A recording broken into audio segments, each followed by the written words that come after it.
Have you ever been so thirsty that you would drink blood? Not water, not rain, not even sweat. Blood, thick, warm, metallic, the blood of a creature that wanted to eat you just moments before. This is not a horror movie. This is not a vampire story. This is survival. And today, I am going to tell you the true story of a man who sailed into the ocean on a normal Tuesday and disappeared into hell for 47 days. 47 days with no food, no fresh water, no radio, no hope, only the sun above him, the sharks below him, and a will to live that refused to break. Welcome to Awakening Avenue. This is the story of the sailor who drank shark blood to stay alive, and the English words that kept him breathing. His name was Thomas. He was 34 years old. He worked on a small fishing boat in the Pacific Ocean, not a big ship, not a fancy yacht, just a simple wooden boat with a small engine, some fishing nets, and a cooler for the fish. Thomas was not famous. He was not rich. He was a normal man with a normal job. He woke up before sunrise. He worked hard under the hot sun. He went home to his wife and 2 children.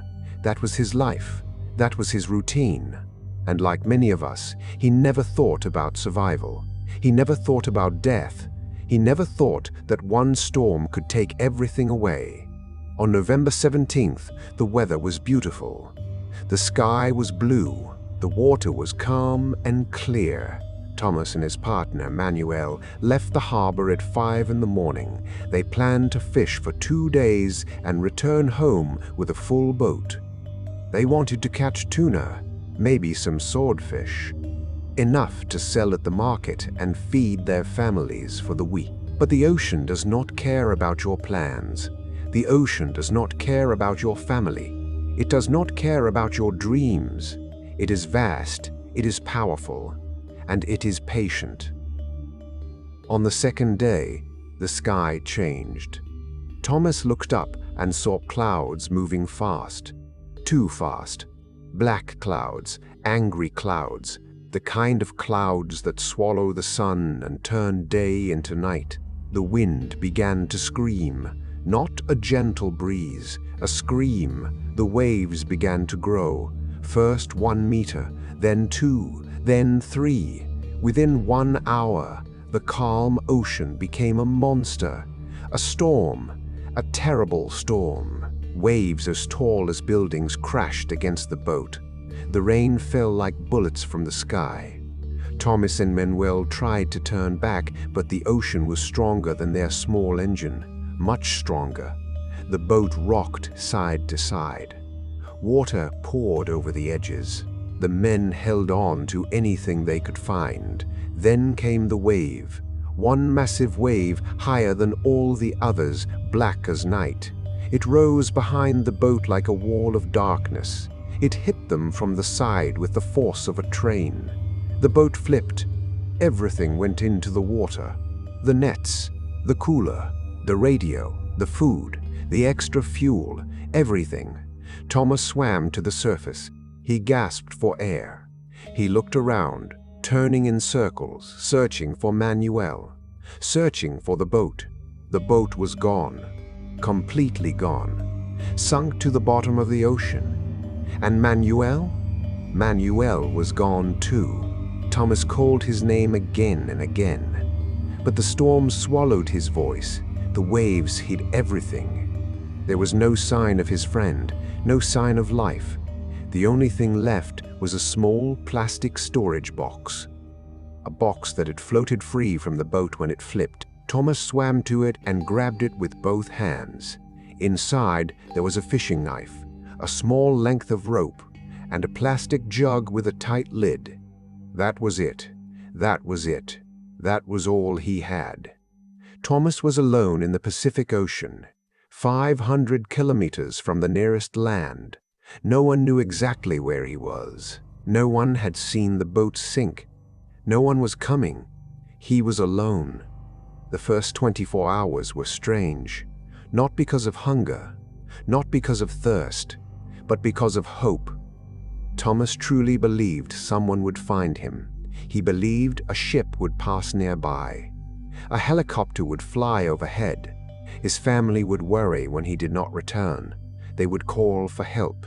The Coast Guard would search. Someone would come. So he waited. He floated on his back, holding the plastic box against his chest like it was gold.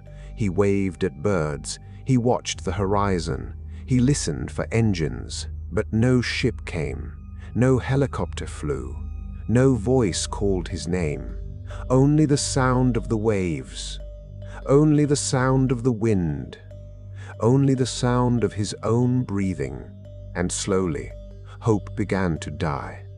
After 2 days, thirst became his enemy. Real thirst, not the thirst you feel when you forget your water bottle at home. This was different. This thirst lived inside his body like fire. His tongue swelled in his mouth. His lips cracked and bled. His throat felt like sandpaper. Every swallow was painful. He looked at the ocean. So much water surrounded him. Miles and miles of water. But he knew salt water would kill him. If he drank it, his body would reject it. He would vomit. He would lose more water. He would die faster. The salt would destroy his kidneys. So he waited for rain. On the 4th day, it rained, just a little. Dark clouds appeared, and Thomas felt drops on his burned face. He opened his mouth wide. He held the plastic jug and caught every single drop. He drank like a man who had never tasted water before. It was not enough. It was maybe half a cup. But it was something. It was life. Then the rain stopped, and the sun returned. Hotter than before, crueler than before. The sun burned his skin. His face turned red, then brown, then black. Blisters formed on his shoulders. His lips peeled.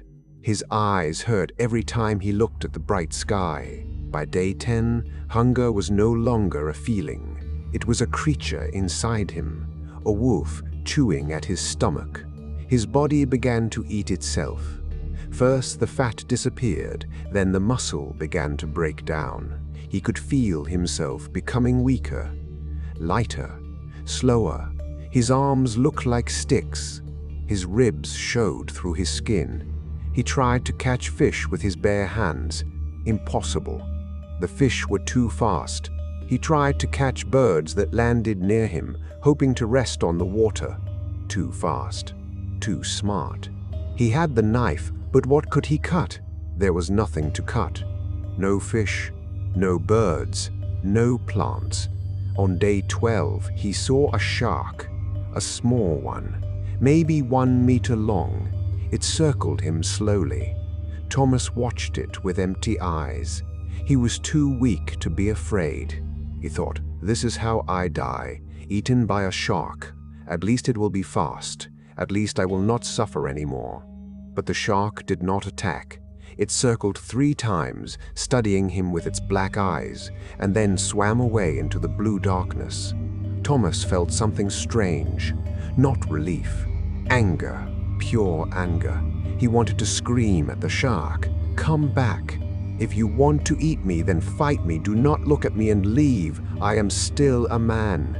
But the ocean swallowed his voice. The shark did not return. Day 17. Thomas had not eaten in 17 days. He had drunk only a few sips of rainwater. His skin was burned by the sun. His eyes were hollow caves. His mind was beginning to play terrible tricks on him. He saw things that were not there. A ship on the horizon that disappeared when he blinked. A tree growing from the water with green leaves and red fruit. His mother's face in the clouds, smiling at him, calling his name. He knew these were hallucinations. He knew his mind was breaking, but they felt so real. They felt like hope. Then, on day 18, the shark returned. Not the small one, a bigger one, 2 meters long, maybe more. It circled him slowly, moving closer with each round. Thomas watched it. He did not move. He had no strength to move. He was floating like a dead body. But then, something changed inside him. A voice, quiet at first, like a whisper, then louder, stronger. Not today, not like this. You did not survive the storm to become food. You are a man. You have a family. Fight. Thomas gripped the knife. His hands shook. His arms were thin as sticks. But he gripped that knife with everything he had, every remaining drop of strength. The shark came closer. Thomas could see its black eyes, its rough gray skin, its mouth slightly open, showing rows of white teeth designed to tear flesh. When the shark turned to circle again, Thomas struck. He plunged the knife into the shark's body. Once, twice, 3 times, the water turned red. The shark thrashed wildly. Its tail hit Thomas in the face. Its teeth snapped at the air. But Thomas held on. He held on like his life depended on it, because it did. The shark stopped moving. Thomas was covered in blood. Shark blood. Ocean water. His own blood from cuts on his hands where the knife had slipped. He looked at the dead shark. He looked at the dark red blood pouring from its body into the water, and he made a choice. He put his mouth to the wound, and he drank. I want you to imagine this moment, not as a movie, not as a story from a book, but as a real human moment. A moment of desperation and triumph mixed together. The blood was warm, salty, thick. It was not water, it was not food, but it was liquid. It was protein. It was iron. It was life flowing into his dying body. Thomas drank until he could drink no more. Then he used the knife to cut pieces of raw flesh from the shark. He ate them. No fire, no salt, no lemon, just raw meat and warm blood in the middle of the endless ocean. And you know what? It saved him. The blood gave him moisture. The meat gave him strength. For the first time in 18 days, his body had fuel. His mind became clearer. The hallucinations stopped. The wolf in his stomach went to sleep. Thomas cut more pieces of the shark. He stored them in the plastic box, using the rope to tie the lid shut to protect the meat from birds. He had food for 3 more days. He also had something more important than food. He had proof. Proof that he could fight. Proof that he could win. Proof that he was still alive. Still a man. Still a survivor. But one shark does not save a man in the ocean. The days continued. 20 days, 30 days, 35 days. Thomas caught small fish when he could, using pieces of shark meat as bait on a hook he carved from bone. He drank more blood when he caught small sharks. He collected rainwater when it came. He talked to himself to keep his mind working. He sang songs he learned as a child. He recited the names of everyone he loved, his wife, his children, his mother, Manuel. This is something you must understand about survival. The body is important, but the mind is everything. When the mind is everything, when the mind gives up, the body follows. Thomas knew this, so he refused to let his mind die. Every morning he looked at the horizon and said, "Today is the day. Today they will find me." Every night he looked at the stars and said, "Tomorrow, tomorrow I will see land." He kept his spirit alive. He kept his hope on life support. He pushed his body past every limit, past every boundary, past every point where a normal person would say, "I cannot continue. I want to sleep forever." But he was not normal anymore. He was a survivor. Day 46. Thomas was lying on his back, floating, barely conscious. His body was a skeleton with skin. His eyes were closed. He was dreaming of home. of his wife's cooking, of his bed, of cold water from the tap, of his children's laughter. Then he heard it, a sound, a real sound, not a hallucination, not the wind, not the waves, an engine. Thomas opened his eyes, he turned his head, and there, on the horizon, he saw it, a boat, a real boat, a fishing boat, just like the one he had lost.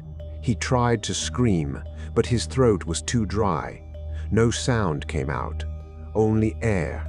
He tried to wave, but his arms were too weak. They flopped in the water like dead fish. So he used the only tool he had left, his mind. He took the plastic jug. He tied the rope around it, and he used the knife to hit the jug, again and again. Bang, bang, bang. The sound carried across the water, a rhythmic knocking, a human sound in the empty ocean. The boat turned. Thomas saw people on the deck. They were pointing, they were shouting, they were running to the side. And then he did something he had not done in 47 days. He cried, not small tears, not quiet tears. He cried like a baby, like a man who had held everything inside for too long. The tears ran down his burned face and mixed with the salt of the ocean. When the boat reached him, 2 men jumped into the water. They grabbed him. They lifted him as gently as they could. They wrapped him in a blanket. They gave him water. Small sips, just small sips. Too much water would kill him after so long without it. One man looked at him with wonder and asked, "How are you alive?" Thomas looked at him with empty eyes, and he said one word, "Shark." Now, before we finish, let me teach you some important words from this story. These are words you can use in your own English journey. Listen carefully. Survive to continue living after a dangerous or difficult situation. Thomas had to survive the storm, the sun, and the hunger. First, the feeling of needing to drink. After 2 days, Thomas felt a thirst that was like fire in his body. Dehydration, the medical condition when your body loses too much water. Drinking salt water causes dehydration. That is why Thomas waited for rain. Hallucination, seeing or hearing things that are not real. After 17 days, Thomas had hallucinations. He saw ships that were not there. Instinct and natural behavior or reaction, not learned. When the shark attacked, Thomas used his instinct to fight, endure to suffer something difficult for a long time. Thomas had to endure 47 days in the ocean. Willpower, the ability to control your own actions and feelings.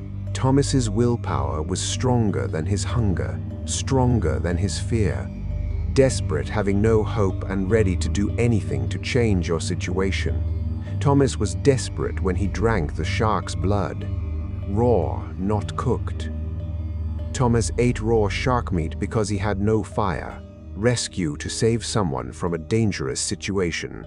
On day 46, a fishing boat came to rescue Thomas. Consciousness, the state of being awake and aware. Thomas lost consciousness many times during his ordeal. Boundary, a limit. Thomas pushed his body past every boundary. He showed us that human limits are often in our minds. Thomas's story is not just about a man in the ocean.